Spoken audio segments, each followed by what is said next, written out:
大家好，欢迎来到幸福频道，我是李幸福。坐在车里吃火锅很惬意，但中国电动汽车创新的真正重点是什么？中国新能源车企是否优先考虑娱乐性，而不是安全性和功能性？最近，极客汽车副总裁杨大成在微博上预热极客 Mix 新车型，居然展示了一段在车内吃火锅的视频。这一行为遭到了大量网友的吐槽和批评。许多人认为在车内烹饪火锅是伪需求，存在安全问题，并且难以清洗除味。今天的视频，我想和大家一起来探讨一下，同样是自己卷自己，为什么马斯克在火箭成功回收的一级助推器回收技术基础上，仍然继续发展筷子加火箭的回收技术，并且不断优化，而中国企业家只会发展在新能源汽车里吃火锅、包饺子，甚至使用马桶。马斯克在复杂的工程中追求效率，不断提升性能。为什么中国电动汽车公司却只专注于添加华而不实但不必要的功能？在发布会上高喊遥遥领先。你脑子进水了？你咋知道的？你脑子进水了？你咋知道的？近日，极客汽车副总裁杨大成在微博上预热全新车型极客 Mix 时，展示了一个在车内吃火锅的视频，引发网友热议。他随后回应称，这样做的初衷是想分享极客 Mix 的多样场景。他还表示，车内吃火锅可视作是一种露营新体验，并请广大消费者放心，车内已配备高效新风系统。值得注意的是，新能源汽车行业内花式营销的现象已屡见不鲜，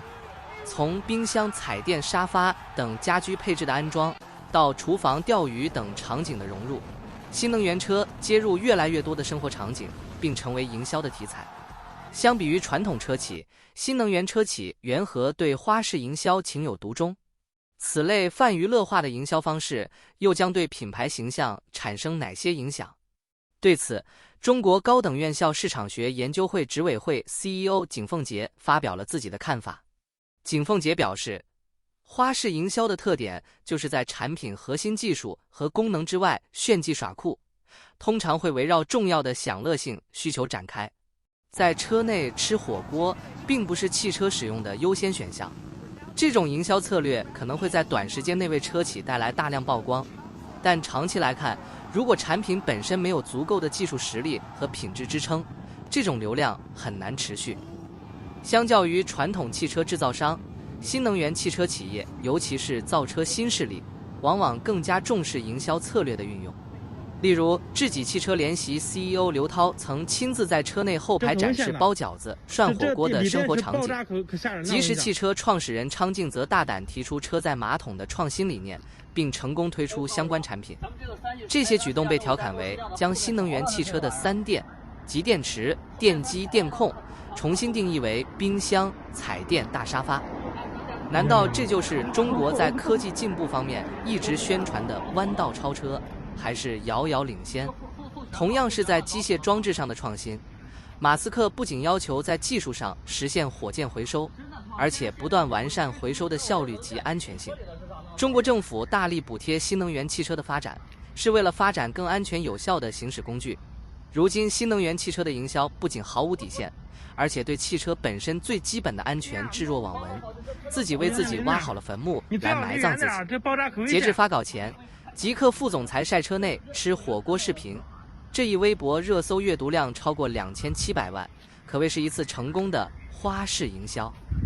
业内人士指出，在极度内卷的汽车行业，销量与流量密切相关。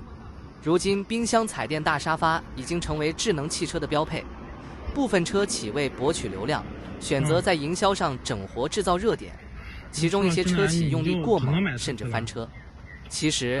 新能源汽车的底层核心危机已不可避免地爆发了。最近，全国安保最严格的地方，北京3环内居民楼停车场，新能源汽车充电引起火灾，让新能源汽车一直野蛮无序发展的路终于走到头了，也让中国政府不得不承认，如果没有适当的基础设施，这些汽车潜在的危险会造成巨大的不可控。北京的安保的严格程度，相信每天来往于北京和燕郊的打工人们最深有体会。无论自己的检查记录是多么的清白，多么的安全，每天早上从燕郊进京还是要接受安检。即使在这样的保护下，新能源汽车的安全问题让首都的治安瞬间化为乌有。中国高速基建已经有30多年的历史。当中国政府骄傲地把高铁推荐给全世界，并称高铁是中国名片的时候，整个中国建筑的底层结构里都没有为新能源汽车消防安全做规划。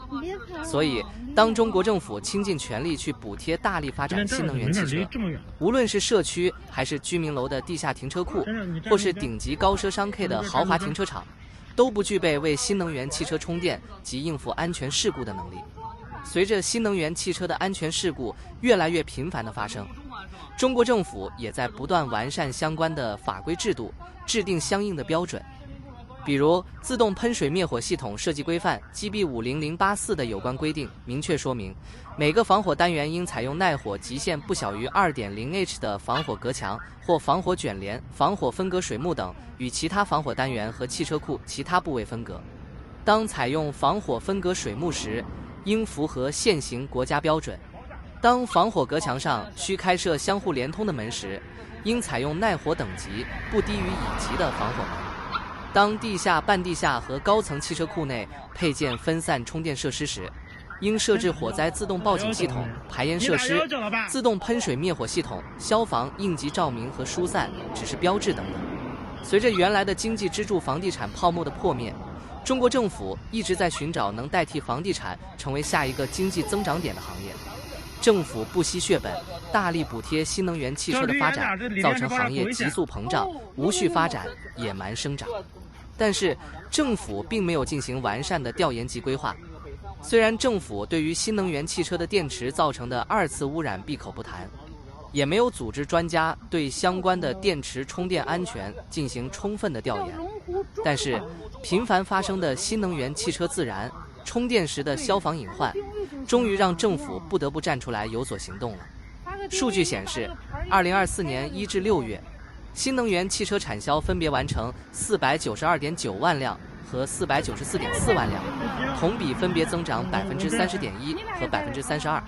这么多的新能源汽车都是行驶在路上的不安全因素，后果是多么不堪想象。